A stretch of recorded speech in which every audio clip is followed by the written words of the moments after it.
This is an instructional video for Judy at work. This is my layout for the wonderful pinwheels which you are about to devour. I will now pause to the next step. Alright, so first what you're going to do is make sure that you have some Philadelphia original cream cheese, and we will be making sure it sits out for a little while so it will get nice and soft and ready to go.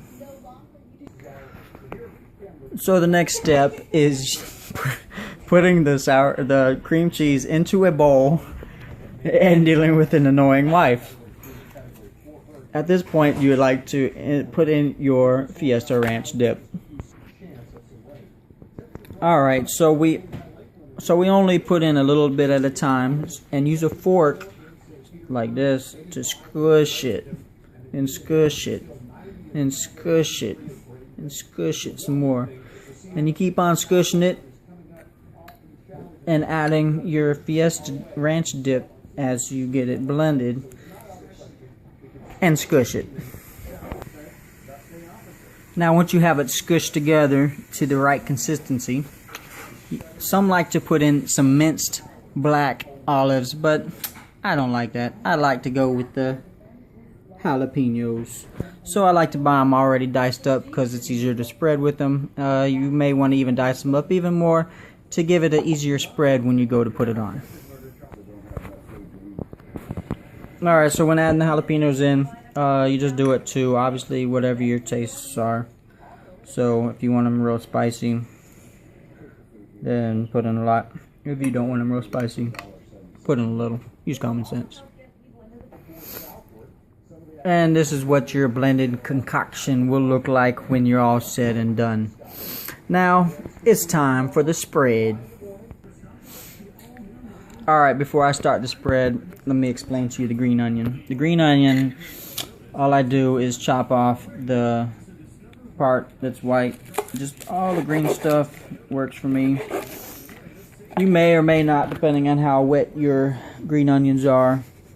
You may want to grab a towel, a little paper towel, and kind of pat them down, get any extra wetness off so that your pinwheels aren't too soggy. So this is what your tortilla is going to look like after you've spread your wonderful spread across it. And you can see the nice crunchy little jalapenos in there. If you want to add some more just across it for a good measure, you can. Make it easier. Guess you could do that anytime as well. So next we'll be putting the meat on. So this is the kind of meat that I use. You can use obviously any kind you want. We use chicken, ham, turkey, whatever's good. So what I generally would do is about, say, 3 to 4 pieces of meat across it. As such, 1, 2, 3, and 4. Now a lot of times you're going to cut the edges, so you really don't need to go all the way to the edge with it, or else you're just going to waste meat. And then you're going to put your 3 or 4 onions, however many you want, across there. So that's basically how I lay out my pinwheels. Now here comes the fun part, and it's going to be really fun with one hand. Basically fold it over to about right there. Scooch everything back. Kind of pinch it together for one nice big old thing, and then roll it up. Now it may not be as tight because I'm doing this one-handed, but you get the idea.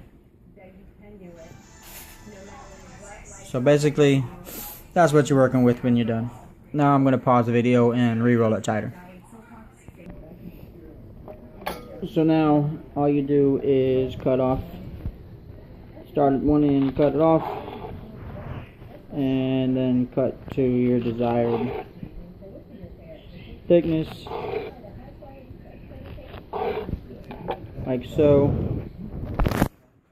Then you will end up with some nice juicy looking pinwheels. I will finish this process now for you. Alright, so usually when you're done, you get maybe 10, however many pieces you can get out of it. We got here 1, 2, 3, 4, 5, 6, 7, 8, 9, 10, 11 good pieces. Usually there's a butt that really you can't do nothing with, so generally somebody will eat it. So that's why I keep this little extra plate over here, especially when my wonderful family is around. They're just waiting for the butts so they can eat them. So we just throw the butts on a plate, and generally they disappear pretty quick.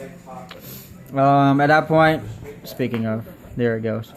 So put them in a container of your choosing.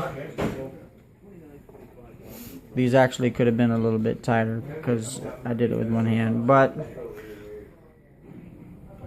we just circle them in there, look at all nice and wonderful, and you repeat the process.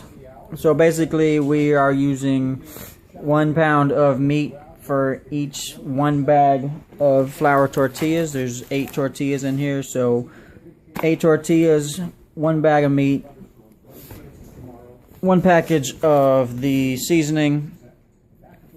Then you have green onions. Usually a bag will do you for 1 full. You usually get extra out of it, so buy accordingly depending how much you like in it. The jalapenos, however much you want to put into it, and 1 brick of the cream cheese, Philadelphia style. And that is all. Hopefully you can make them at home so I can stop. Bye now.